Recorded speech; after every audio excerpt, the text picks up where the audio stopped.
इतना दान पाया गोकुल में कि जहाँ जाते वहां नंद बाबा की प्रशंसा करते हैं, उनके सौभाग्य की प्रशंसा करते हैं कि धन्य है नंद का भाग्य जिनके घर में परम ब्रह्म परमात्मा का अवतार हुआ। खूब अभिषेक गोपियों ने किया भगवान का। नंद बाबा जी दान करने में हाथ बढ़ाया, इतना दान करते हैं। 1.25 लाख गौएं थी नंद बाबा की, दान करने लगे। एक ब्राह्मण को नंद बाबा ने 10,000 गौएं दान में दी। ब्राह्मण का घर बहुत छोटा था और उस ब्राह्मण ने जाकर के अपने घर में एक एक कोने में गौएं बांध दी। ब्राह्मणी जी ने देखा घर में जगह नहीं रही इतनी गौएं, फिर भी बाकी बच गई वो बाहर खड़ी है।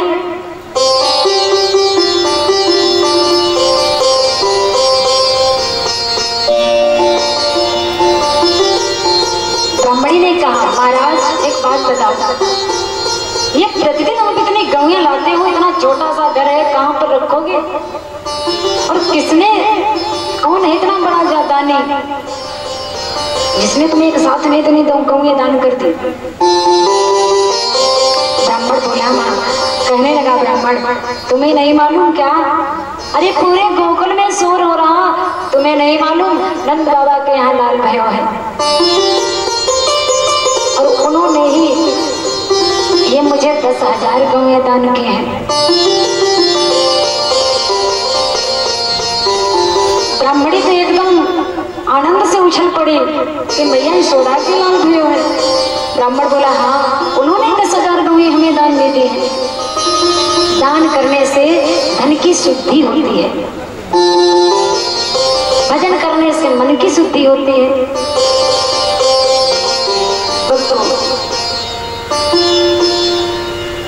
और स्नान करने से तन की शुद्धि होती है।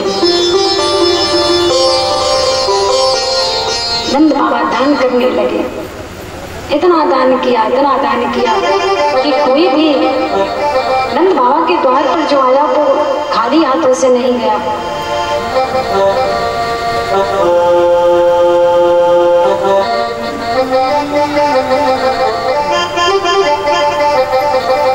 क्या भाग्य है उस गोकुल के। कई वर्षों तक तपस्या करने पर भी जो ऋषि मुनियों का काम नष्ट नहीं हुआ और वही ऋषि मुनि गाय बन करके नंद बाबा के यहाँ आए थे। वो जानते थे ऋषि मुनि कि गोपाल भगवान का जन्म होगा, तब उनके दर्शन करके हम तृप्त हो जाएंगे। नंद बाबा के आंगन का आनंद कहा नहीं जा सकता, इतना आनंद उत्सव हुआ। श्री सुखदेव मुनि महाराज राजा परीक्षित जी को कथा सुनाते हैं।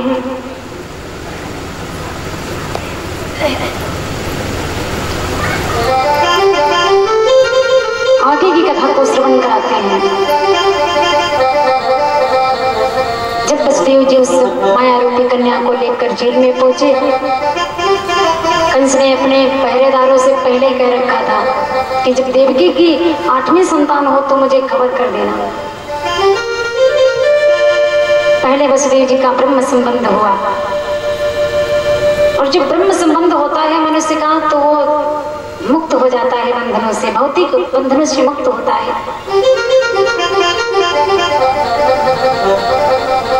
जो मन में सारे बंधन होते हैं, आत्मा में जो बंधन लगे हुए हैं, जगत के बंधन, माया के बंधन, और इस माया का किसी ने अंत नहीं पाया है आज तक। भगवान की ही माया है, प्रभु के सारे पर ही इस माया ने जगत को रचाया है। जब वसुदेव जी का ब्रह्म संबंध हुआ तब वसुदेव जी बंधनों से मुक्त हो गए। जब अपने सर पर जैसे ही टोकरी उठा करके रखी तो हथकड़ी टूट गई, बेड़ियां टूट गई, पहरेदार सो गए और गेट भी खुल गया। ये ब्रह्म संबंध का फल है। और जैसे ही माया का आवरण हुआ। माया रूपी कन्या को यशोदा के महल से लेकर के वसुदेव जी जेल के अंदर पहुंचे तो ही फिर से माया ने बंधन में डाल लिया। कौन कहता है कि माया हमारे हाथों में है?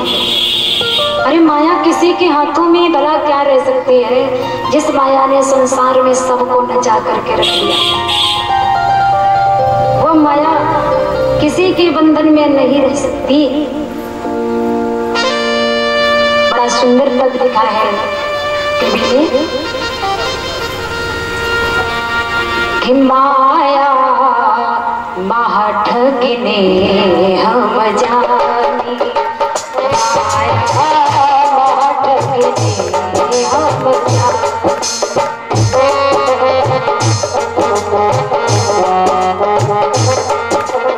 कहते कितने ये माया ठगनी है, किसी को छोड़ती नहीं है। महठगिनी हम जानी, माया महठगिनी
किसी की मुट्ठी में नहीं है। माया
सब अकथ कहानी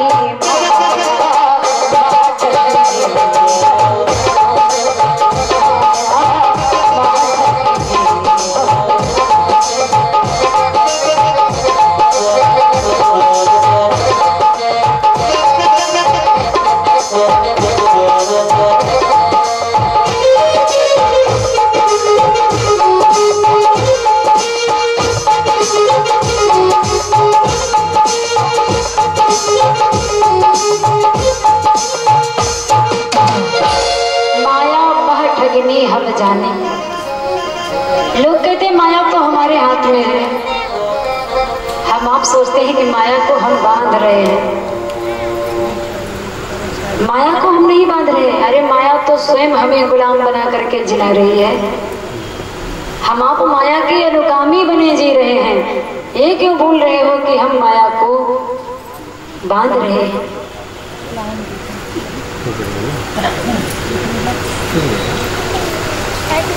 माया किसी की मुट्ठी में नहीं होती। जैसे ही बसदेव जी ने माया का संसर्ग किया, उसी समय बसदेव जी बंधन में पड़ गए।